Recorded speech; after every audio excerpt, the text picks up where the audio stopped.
আমি আমাদের ফিমেল খরগোশটাকে অর্থাৎ রানীকে দেখে খুব ভয় পেয়ে গেছি বন্ধুরা। এটা হচ্ছে আমাদের লাল বাহাদুর, এর বয়স। আসসালামু আলাইকুম বন্ধুরা। আমি মূলত আমার খরগোশগুলোকে প্রধান খাদ্য হিসেবে ঘাস খাওয়াই, কিন্তু আজকে সকালে তাদের খাওয়ার জন্য কোনো ঘাস ছিল না। তাই আমি তাদের সামনে একটি আলু নিয়ে বসে পড়লাম।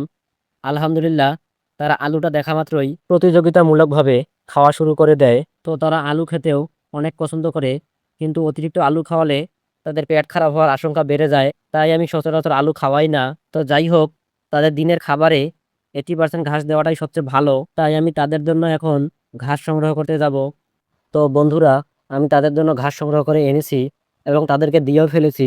আলহামদুলিল্লাহ, তারা খুব ভালোভাবেই ঘাস খেয়েছে। আর বিকেলের দিকে হঠাৎ আমি আমাদের ফিমেল খরগোশটাকে অর্থাৎ রানীকে দেখে খুব ভয় পেয়ে গেছি বন্ধুরা।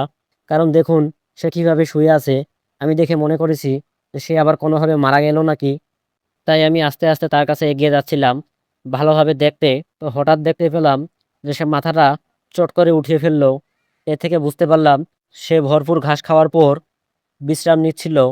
আর বন্ধুরা, আমি যার কাছ থেকে খরগোশটাকে নিয়েছি সে গাভিন বলে দিয়েছে। তো আমি অবশ্য বুঝতে পারতেছি না সে গাভিন কিনা।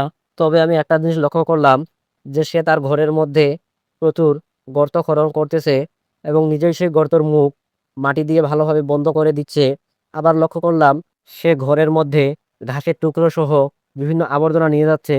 তো বন্ধুরা, এই সিনড্রোমগুলো দেখে আমার মনে হচ্ছে সে গাভিন। আপনাদের কি মনে হয় অবশ্যই কমেন্টে জানাবেন। আর এই যে বন্ধুরা, এটা হচ্ছে আমাদের লাল বাহাদুর, এর বয়স 1 মাস পার হয়েছে। তো লাল বাহাদুর আমাদের বাসার সবার সঙ্গেই সবসময় অনেক দুষ্টুমি করে থাকে, যা আপনারা দেখতেই পাচ্ছেন। আর লাল বাহাদুর হচ্ছে শাহিওয়াল জাতের একটি ক্রস ষাঁড় বাছুর। সবাই দোয়া করবেন আমার খরগোশগুলোর জন্য এবং এই বাছুরটির জন্য। আর ভিডিওটা ভালো লাগলে লাইক, শেয়ার ও সাবস্ক্রাইব করে পাশে থাকবেন। খোদা হাফেজ।